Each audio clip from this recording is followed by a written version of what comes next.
Olá pessoal, aqui na nossa aula de hoje a gente vai falar sobre duas leis dentro da trigonometria, que é a lei dos cossenos e a lei dos senos.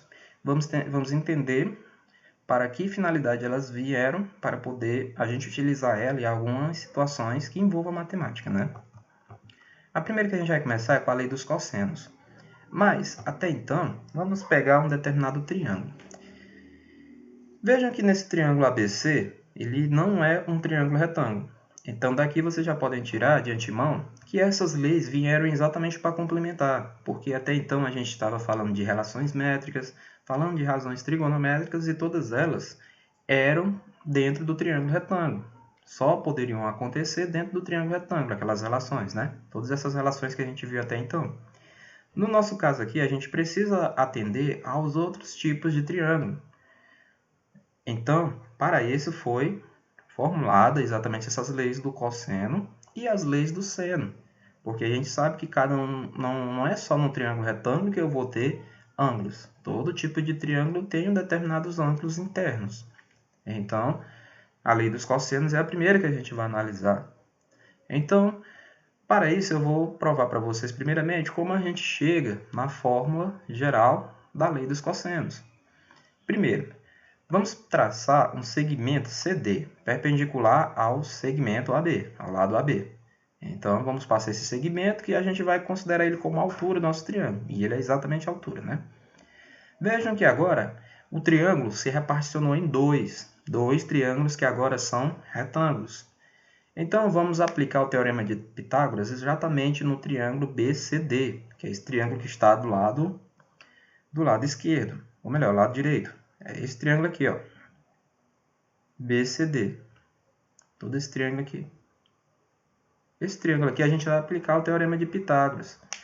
Vejam que ao aplicar o teorema de Pitágoras, a gente tem a hipotenusa ao quadrado é igual ao cateto H mais o outro cateto que é C menos M, que é esse cateto aqui, ó.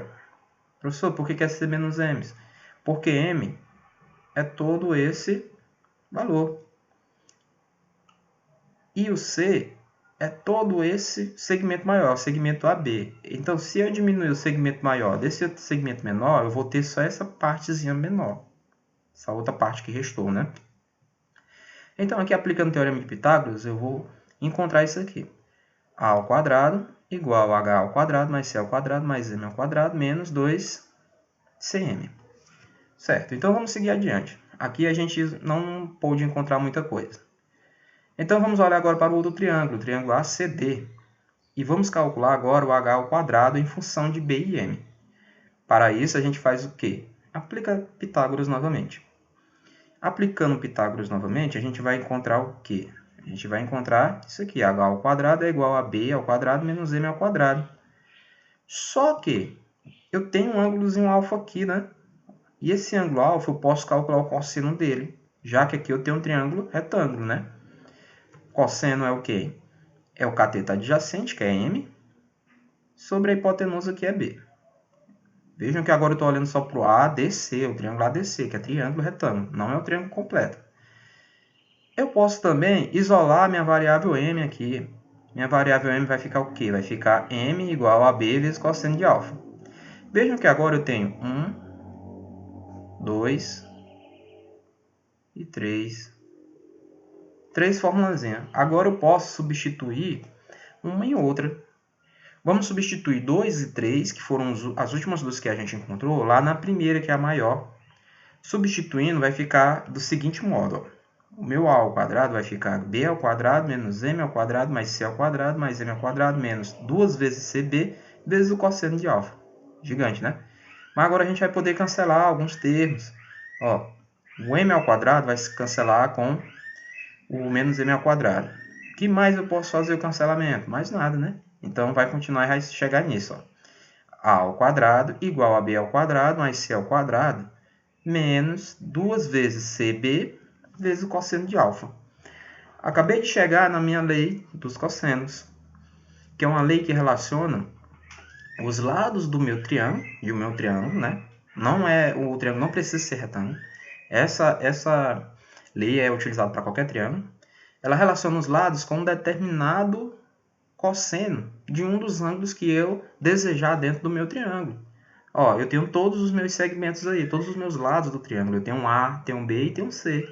Aí depois, menos 2 vezes B e C, vezes o cosseno de alfa. Então, por exemplo, se eu quiser saber o lado A, é só eu ter os valores de B e C e de um determinado ângulo dentro do triângulo. Aí eu tendo o cosseno dele, eu vou poder resolver encontrar o valor daquele meu A. Então é para isso que serve a minha lei dos cossenos. É exatamente para eu poder encontrar o valor de algum lado, ou possivelmente, se eu tiver todos os lados, encontrar o valor de um determinado ângulo, também interno dentro desse meu triângulo, qualquer, certo? Então essa é a minha lei dos cossenos. Tem que ter em mente essa forma. Agora vamos falar da lei dos senos. Novamente, vamos pegar um triângulo qualquer e vamos reparticionar ele em dois triângulos internos que são retângulos. Ó, veja que aqui eu reparticionei. Nessa segunda imagem aqui eu reparticionei e ficou dois triângulos retângulos. O triângulo ACD e o triângulo BCD. E vejam que aqui eu tenho três ângulos. O ângulo alfa, o ângulo beta, ou beta, e o ângulo gama. O ângulo alfa está no vértice A. O ângulo beta está no vértice B e o ângulo gama está no vértice C. O que vamos fazer agora aqui? Agora aqui vamos fazer o seguinte. Vamos pegar o seno de cada um desses ângulos e ver o que é que a gente pode encontrar dessa relação. O seno de alfa é H sobre B. Quem é alfa? O alfa está aqui, ó. Quem é o meu cateto oposto a alfa? É H. E quem é a hipotenusa? É B. O que eu vou fazer? Vou isolar o H aqui, para ficar melhor. Pronto, isolei o H. Agora eu vou lá para o meu ângulo beta e vou fazer o mesmo procedimento. O seno de beta é H sobre A. Agora eu vou isolar o meu H. H vai ser igual a A vezes o seno de beta. Agora eu vou igualar essas duas relações que eu acabei de encontrar. Ó. Vou igualar os dois H. Quando eu igualar, eu vou chegar a isso aqui, ó. A sobre seno de alfa é igual a B sobre seno de beta. Então, eu acabei de chegar na lei dos senos, onde é uma lei que relaciona os lados com os ângulos. Eu posso sempre relacionar um lado com seu ângulo. O lado A, que é o lado oposto ao seno do ângulo alfa. O lado B, que é oposto ao seno de beta. O lado C, que é oposto ao seno de gama. Então, na lei dos senos, a gente não vai trabalhar como na lei dos cossenos. Aqui a gente já vai utilizar o seno e vamos relacionar cada um dos lados com o seno. No caso, o seno sempre vai estar, o ângulo vai estar sempre oposto ao determinado lado e a gente vai utilizar o seno naquele valor. Então aqui é a lei dos senos e vocês têm que ter em mente também. Cada uma dessas leis, elas vão se aplicar melhor em determinadas situações. Às vezes, em uma situação, a lei dos cossenos é que vai nos ajudar. Ou, em outras situações, a lei dos senos é que vai nos ajudar. Então, essa aula era exatamente para mostrar para vocês essas duas leis e fechar o nosso capítulo. Então, pessoal, espero que vocês tenham entendido. Vejam novamente a videoaula se precisarem.